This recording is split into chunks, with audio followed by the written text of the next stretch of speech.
사무엘상 9장 15절부터 27절까지 말씀입니다. 하나님은 택한 백성을 절대 버리지 않으십니다. 백성들이 죄에 빠져서 하나님을 떠난다 할지라도 하나님은 포기하지 않으시고 끝까지 돌보시는 사랑의 하나님이십니다. 사무엘상 9장 16절 말씀에 보면 내 백성이라는 말씀을 계속해서 반복해서 하십니다. 성경에서 반복되고 있는 말씀은 특별히 강조하고 있는 의미가 있는데 하나님께서 택한 백성을 내 백성이라고 강조하시며 말씀하시는 겁니다. 사무엘상 9장 16절 내일 이맘때에 내가 베냐민 땅에서 한 사람을 내게로 보내리니 너는 그에게 기름을 부어 내 백성 이스라엘의 지도자로 삼으라. 그가 내 백성을 블레셋 사람들의 손에서 구원하리라. 내 백성의 부르짖음이 내게 상달되었으므로 내가 그들을 돌보았노라 하셨더니 그랬습니다.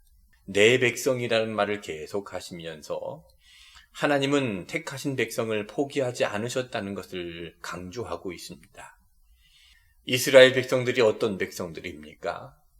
하나님의 은혜를 잊어버리고 자신들만의 왕을 세워달라고 요구했습니다.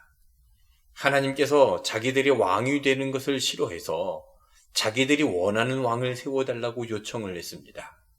이건 하나님의 사랑에 대한 배은망덕입니다. 은혜를 잊어버리고 하나님을 배신한 것이지요. 그러나 이렇게 배은망덕한 백성들을 향해서 하나님은 여전히 내 백성이라고 부르시며 그들을 버리지 않으셨습니다. 하나님은 한 번 택하신 백성을 끝까지 사랑하시고 그들을 돌보아 주시는 사랑의 하나님이십니다. 때로는 우리가 연약함으로 하나님을 멀리하고 죄에 빠질 때가 있습니다. 그러나 그럼에도 불구하고 하나님은 끝까지 우리를 포기하지 않으십니다. 하나님께서 우리의 자격이나 우리의 행위로 우리를 구원하신 것이 아니라 사랑과 긍휼로 우리를 구원하셨기 때문입니다. 이사야 43장 1절 2절 말씀에 야곱아 너를 창조하신 여호와께서 지금 말씀하시느니라. 이스라엘아 너를 지으신 이가 말씀하시느니라. 너는 두려워하지 말라. 내가 너를 구속하였고 내가 너를 지명하여 불렀나니 너는 내 것이라. 내가 물 가운데로 지날 때에 내가 너와 함께 할 것이라. 강을 건널 때에 물이 너를 침몰하지 못할 것이며 내가 불 가운데로 지날 때에 타지도 아니할 것이요 불꽃이 너를 사르지도 못하리라 하셨습니다. 사랑하는 온누리 교회 성도 여러분, 우리가 어디에 있든지 언제나 하나님의 택한 자녀임을 믿고 신앙의 정체성을 분명히 하고 살아가시기를 축복합니다. 하나님께서 우리를 택하시고 붙들어 주시고 돌보아 주십니다. 적용 질문 첫 번째입니다. 나는 하나님께 무엇을 부르짖고 있습니까? 하나님이 나를 돌보고 계심을 믿습니까? 미우나 고우나 하나님은 백성들의 요구를 들어주셨습니다. 결국 백성들이 원하는 왕을 세워주시지요. 그래서 이스라엘의 첫 번째 왕으로 사울을 왕으로 세우셨습니다. 사울을 왕으로 세우시는 과정에서 사무엘과 사울의 만남이 오늘 본문 사무엘상 9장 17절부터 21절까지의 말씀에 그 배경이 기록이 되어 있습니다.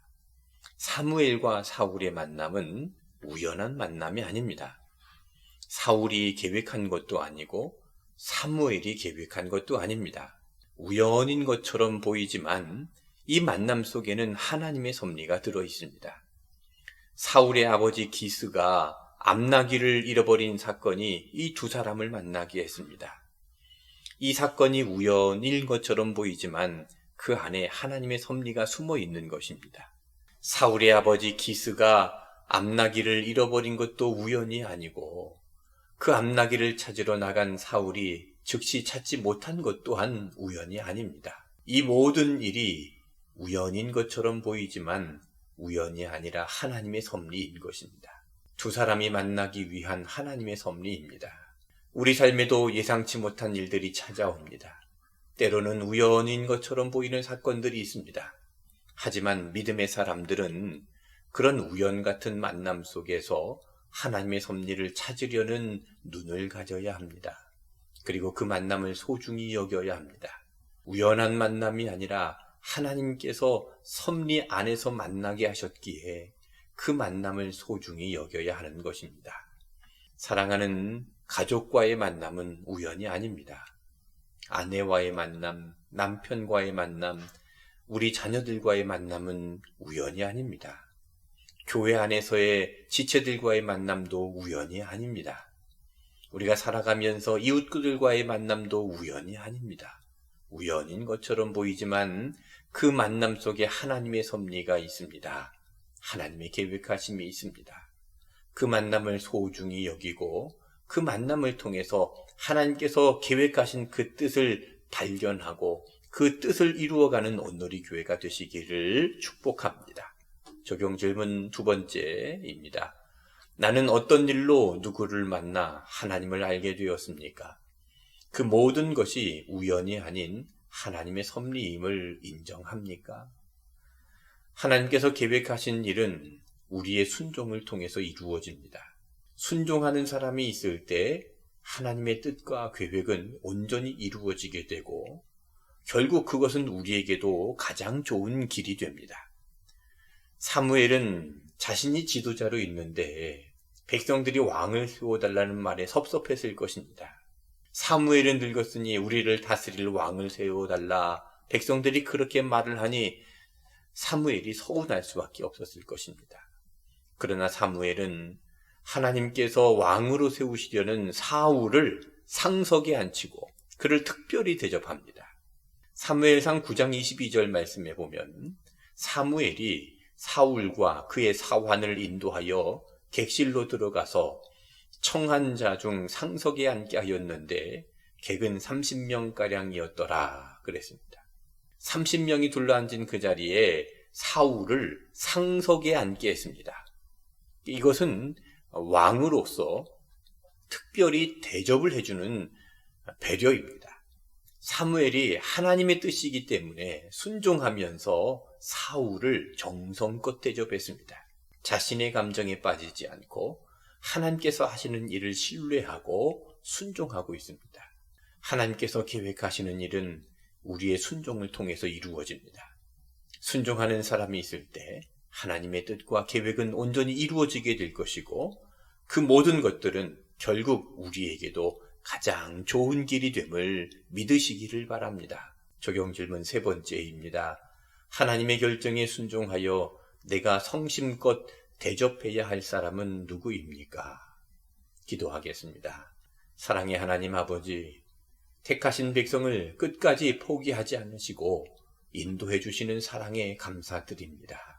그러나 저희들은 연약하여 죄에 이끌려 각기 제 길로 가버리는 잘못들을 저지릅니다. 저희들을 긍휼히 여겨 주시고 용서하여 주시옵소서.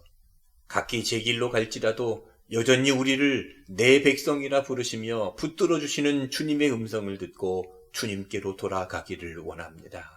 하나님의 말씀을 듣는 복을 허락하여 주시고 우리가 하나님의 택하심을 받은 하나님의 자녀임을 잊지 않고 하나님의 자녀로서 정체성을 가지고 이 땅을 살아갈 수 있도록 도와주시옵소서.